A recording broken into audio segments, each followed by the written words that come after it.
Delta Airlines is a major airline today. It flies people all over the world, but it did not start this way. Its story began in the 1920s. The company was first called Huff Dayland Dusters. It was the world's first commercial crop dusting company. The main office was in Macon, Georgia. Its purpose was to help farmers. The company used small planes to spray crops with insecticide. This was a new and important job. It helped protect cotton from an insect called the boll weevil. This insect was a big problem for farmers in the southern United States. The company's work was very successful. It helped save many farms from ruin.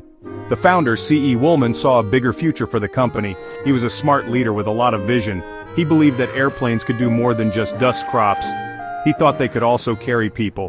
In 1928, Woolman bought the company. He renamed it Delta Air Service. The name Delta came from the Mississippi Delta region. This was the area where the company did much of its crop dusting work. It was a fitting name for a company with roots in the rich soil of the South.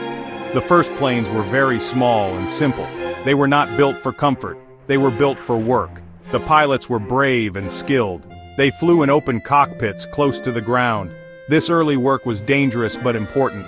It laid the foundation for everything that came next. The company learned a lot about flying and maintaining airplanes. This knowledge would be very useful in the years to come. The transition from a small agricultural operation to a passenger airline was a huge step. It required courage, planning, and a belief in the future of air travel. The idea of using planes for more than farming was revolutionary at the time. Most people had never flown in an airplane. Flying was seen as something for daredevils or the military. C.E. Woolman wanted to change that perception. He saw the potential for airplanes to connect cities and people. He dreamed of a future where anyone could travel quickly and safely through the sky. This dream was the starting point for the Delta Airlines we know today. It was a bold vision that would transform a small crop dusting service into a global aviation giant. The journey was just beginning. The big change for Delta Air Service happened in 1929. On June 17th, the company started its first passenger flights. This was a very exciting time. The first route was from Dallas, Texas to Jackson, Mississippi.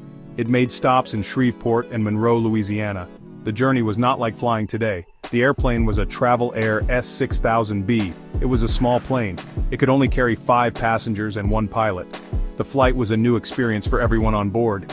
It marked the beginning of a new era for the company and for air travel in the South. The early passenger flights were very different from modern ones. There were no in-flight movies or snacks.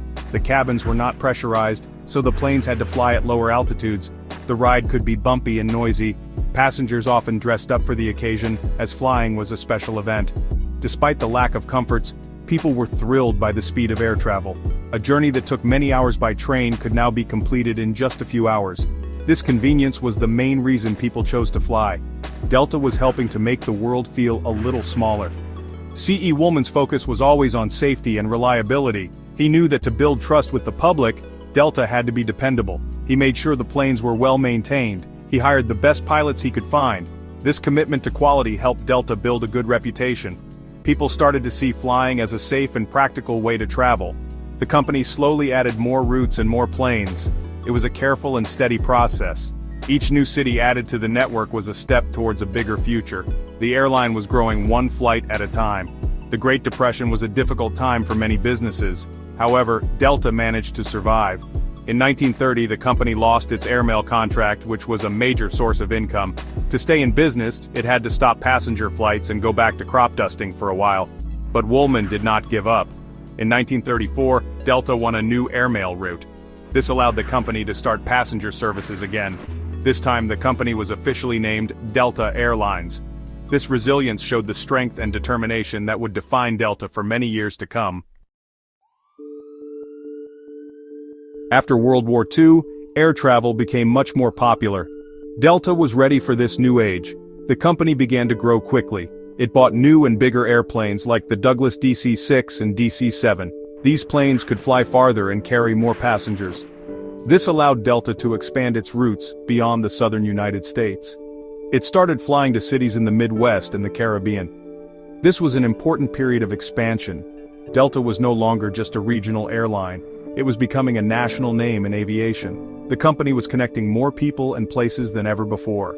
A major step in Delta's growth was its merger with Chicago and Southern Airlines in 1953. This was a very significant event. The merger gave Delta its first international routes. Suddenly, Delta planes were flying to destinations in the Caribbean and to Caracas, Venezuela. The company's name was temporarily changed to Delta C and S. This merger made Delta a much larger and more powerful airline. It combined the strengths of two companies. This created a stronger network that could compete with other major airlines. This was the first of several important mergers in Delta's history.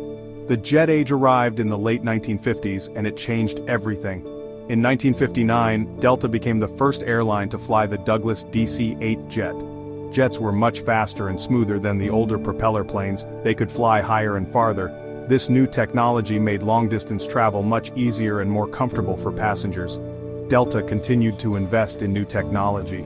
In 1961, it launched the world's first service with the Convair 880 jet.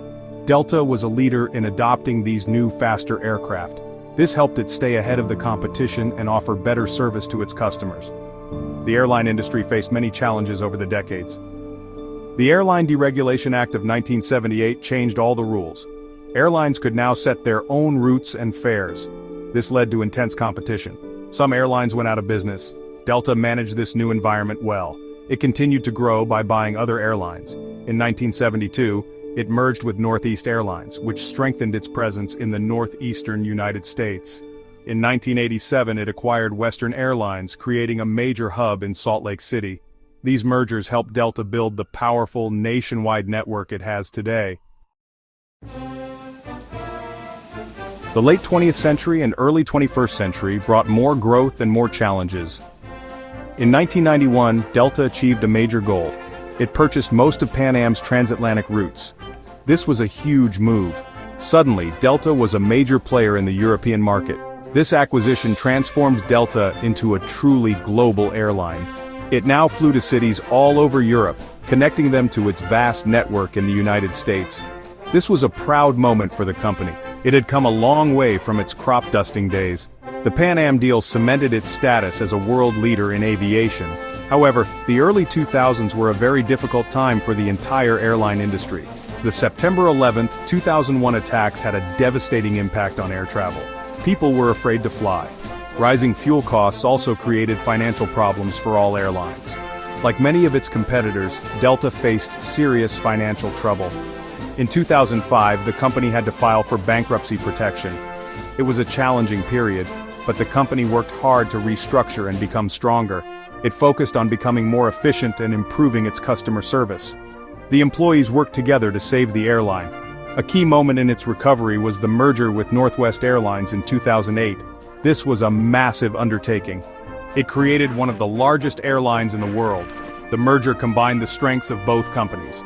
Delta gained a strong network in Asia, while Northwest benefited from Delta's routes in Europe and Latin America.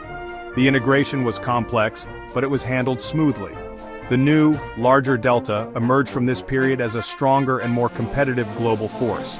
This merger positioned Delta to lead the industry for years to come. Today, on June 30, 2025, Delta Airlines is one of the world's most important airlines. It operates thousands of flights every day. It connects hundreds of destinations on every continent except Antarctica. The company is known for its operational reliability and customer service. It continues to invest in new, more fuel-efficient aircraft and in improving the passenger experience. From its humble start on dusty runways in the American South, Delta has grown into a symbol of global connection. Its journey shows how innovation, resilience, and a clear vision can turn a small company into a world leader.